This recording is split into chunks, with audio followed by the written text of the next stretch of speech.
ఒకప్పుడు గిరిజనుల తండాలు అభివృద్ధికి ఆమడ దూరంలో ఉండేవి. ప్రభుత్వ నిర్ణయంతో ఇప్పుడు సొంతంగా పాలన చేసుకునేందుకు రెడీ అవుతున్నాయి. మొదటిసారి జరిగే పంచాయతీ ఎన్నికల్ని ఏకగ్రీవం చేసుకుంటున్నారు. వచ్చే ప్రభుత్వ నిధులతో అభివృద్ధి చేసుకుంటామని చెబుతున్నారు.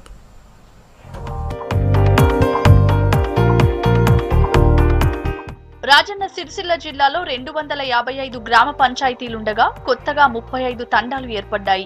పాత పంచాయతీలతో పాటు కొత్తగా ఏర్పడిన తండాలు సర్పంచ్లను ఏకగ్రీవంగా ఎన్నుకుంటున్నారు.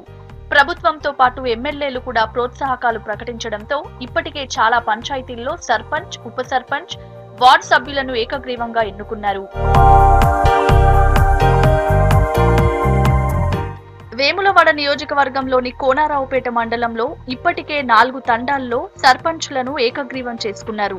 అజ్మీరా తండా, జై సేవాలాల్ రెడ్డి తండా, జై సేవాలాల్ ఊరు తండా, కమ్మరిపేట తండా పంచాయతీ ఏకగ్రీవమయ్యాయి. వీటితో పాటు చందుర్తి మండలంలోని దేవుని తండా, కొత్తపేట పాలకవర్గం ఏకగ్రీవం చేసుకున్నారు. రుద్రంగి మండలంలోని మానాలలోని దేగావత్ తండా గ్రామ పంచాయతీ ఏకగ్రీవమైంది. చదువుకున్న వారికి కొంచెం అవగాహన ఉంటుంది కాబట్టి ఇంకా అభివృద్ధి చేస్తారనే ఉద్దేశంతో మమ్మల్ని గ్రామస్తులందరూ కలిసి, పెద్ద మనుషులందరూ కలిసి ఏకగ్రీవంగా ఎన్నుకోవడం జరిగింది. నాతో పాటు ఉప సర్పంచ్, వార్డు నంబర్ను వాళ్ళను కూడా ఏకగ్రీవంగా ఎన్నుకోవడం జరిగింది. మా మీద ఉంచిన ఈ విశ్వాసాన్ని కూడా మేము వమ్ము చేయకుండా ఇంకా అభివృద్ధి చేస్తామని తెలియజేస్తున్నాను. గంభీరావుపేట మండలం లక్ష్మీపూర్ తండా, పొన్నాలపల్లెలు ఏకగ్రీవమయ్యాయి. ఎల్లారెడ్డిపేట మండలంలోని బాకూర్పల్లి, గుంటపల్లి చెరువు తండా, అక్కపల్లి బుగ్గరాజేశ్వర తండా, దేవుని గుంట తండా, వీర్నపల్లి మండలంలోని మద్దిమల్లా తండా, బాబాయ్ చెరువు తండా, బూక్యా తండా, ముస్తాబాద్ మండలంలోని గన్నెవారిపల్లె తండాలను ఆయా గ్రామస్తులు ఏకగ్రీవంగా ఎన్నుకున్నారు.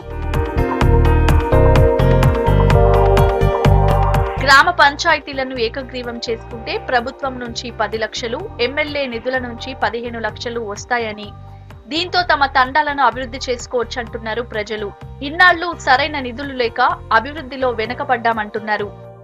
ప్రత్యేకంగా మా ఎస్టీ గిరిజన సభ్యులందరికీ ఎట్లా అంటే మాకు కొత్త గ్రామ పంచాయతీలు ఇవ్వడం వలన మా తండవాసులు మరియు గిరిజన వాసులందరూ కలిసి ప్రత్యేకంగా ధన్యవాదాలు తెలుపుకుంటున్నాము. అందులో భాగంగానే మా మారుమూల ప్రాంతాలను డెవలప్ లేకుండా కేసీఆర్ గారు వచ్చి మమ్మల్ని కొంచెం అభివృద్ధి మా బాటలో నడిపించినందుకు వారికి మరియు మా గ్రామ ప్రజలందరికీ మమ్మల్ని ఏకగ్రీవంగా యువతని గుర్తించి మమ్మల్ని ఎన్నుకున్నందుకు 9 గ్రామ పంచాయతీ అయిన దానికి ఇక్కడ మా దేగావత్ తండ వరకు చేసే వ్యక్తులు 10 మంది ఉన్నా లేకున్నా వాళ్లకు మొత్తం మేము మెప్పించి సరిత చేస్తారా అని చెప్పి, సరిత తిరుపతి చేస్తారు, అభివృద్ధి చేస్తారు, కొద్దిగా తెలివిమంతుడు ఉన్నానా అని చెప్పి ఈ దేగావత్ తండా కొద్దిగా మేజర్ గ్రామ పంచాయతీ అని చెప్పి మేము ఏకాగ్రీవంగా ఒప్పుకున్నాం. తండాలను గ్రామ పంచాయతీలుగా చేసిన సీఎం కేసీఆర్ కి కృతజ్ఞతలు చెబుతున్నారు తండావాసులు. భవిష్యత్తులోనూ అంతా ఐక్యంగా ఉండి తండాల్ని అభివృద్ధి వైపు నడిపిస్తామంటున్నారు.